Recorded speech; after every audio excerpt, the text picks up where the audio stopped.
those sorts of things will fluctuate in price, and they'll probably come back down to what was normal price eventually. But labour, that's gone up. And once when nobody takes a pay cut, eh? No. Nobody takes a pay cut, and like your minimum wage is at a minimum. You can't go below the minimum, eh? So minimum wage has gone up over years, and now it's at it's gone from whatever it was, back in our day, $9 to $21. It's never going to go backwards, and all of that labour, that person getting paid minimum wage might not be building the house, but that person getting paid minimum wage is probably somewhere in the process to get to building their house. Like they might be part of the person that's working at Bunnings to for the checkout, or to do the stock, or even somebody sweeping the floor at Bunnings will be paid minimum wage, and that's all built into the cost of that And running that piece of timber. Yeah. So running their business. So that's an important view, because when people are hurraying the government for putting up the minimum wage, take into that account, like the prices of building will go up.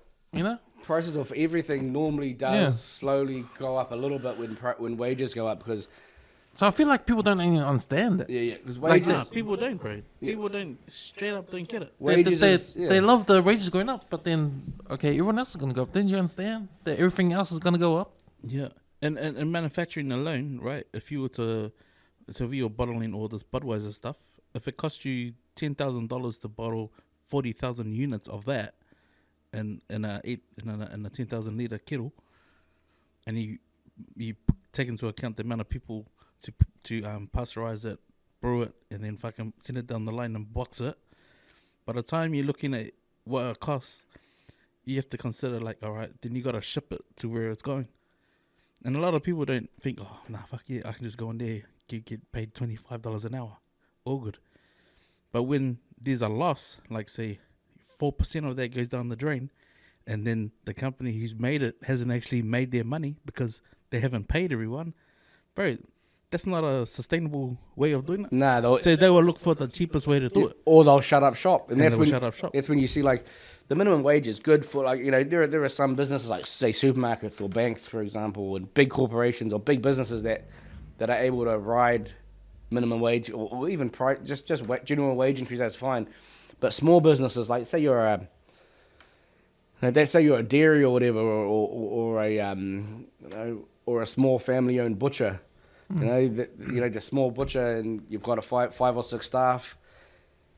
All of those costs going up. Eventually, it's not worth being. And we've seen it over the year, and I see it being a banking. And I primarily do business banking, and you see it. Some people are just like, well, what's the point in working a whole year, stressing out, working 7 days a week, having the stress of paying a lease, having 6 mouths to feed in terms of staff, running a roster, dealing with my staff's bullshit with not turning sick because they're hungover, all of that sort of stuff. When at the end of the day, I'm not even making enough money. I could go and work for Bunnings or Pack and Save and get paid more on minimum wage. Yeah, man. So that's what people got to think about. When wages or minimum wages are going up, especially at those entry level roles, in a small business, it's not necessarily sustainable. Like even just at food courts, and you probably see it a lot. West City and Northwest, there are heaps of those little food, those food stores and those food courts that always go out of business. And it's because they're not making any money.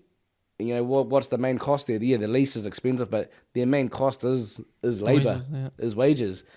And it's gone up so much from what it was to where it is now that most of them, they're not making any more money, and especially if they're not raising the product. You just look at the meals at look at just coffee, for example. I remember my parents had a cafe back in the day in Newland, and it's like I remember a cup of coffee was like $2.80, and people used to complain about it being expensive. But you can't even get a coffee for $5 these days, eh? No, it's non-existent, eh? I think. Do you think the alternative? This is my thoughts on alternative. Then raising because for me, it's all political.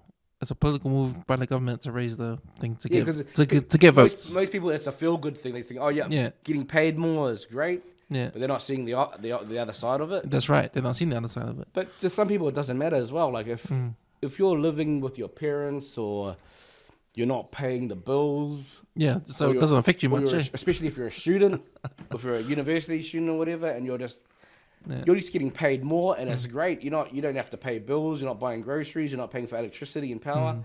It's all good. But when you are paying all of those things, that's when it makes a difference, eh? I reckon. Do you reckon the alternative is to let the market judge itself in terms of like don't have any minimum wage, just keep it open, because that way, if you apply for a job and they tell you how much you can get, then you automatically know, no, fuck that, I'm not gonna work there. So that means that things get cancelled out. Like people will know, and the workers will know. I mean, the business will know that.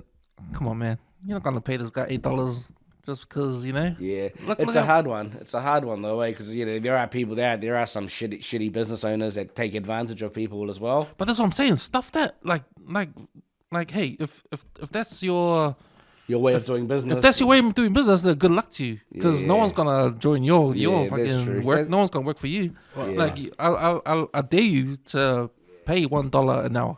But that's I sort dare of- you. I That's dare sort of you. what they do in the States, and that's why like they have we don't have that culture here of tipping, but in America that's how that tipping culture sort of came about, because even today, you go to a fast food place or bar, a lot of some of them only paid $2 or $3 an hour. Yeah. They're relying on their tips. Relying on the tips. And that's how those businesses get away with it. They pay their staff shit, and then the staff are relying on getting tips.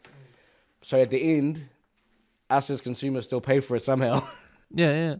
But I think that as well, like get the tipping thing, but also creates incentive. If you want to do better, then you know what you're gonna do. You got to grind harder. You know what you're gonna do if you want to do better. Yeah. No, it's a hard one. It's definitely a hard one. And businesses do have to be smarter about how they operate. But like if you see like manufacturing, for example,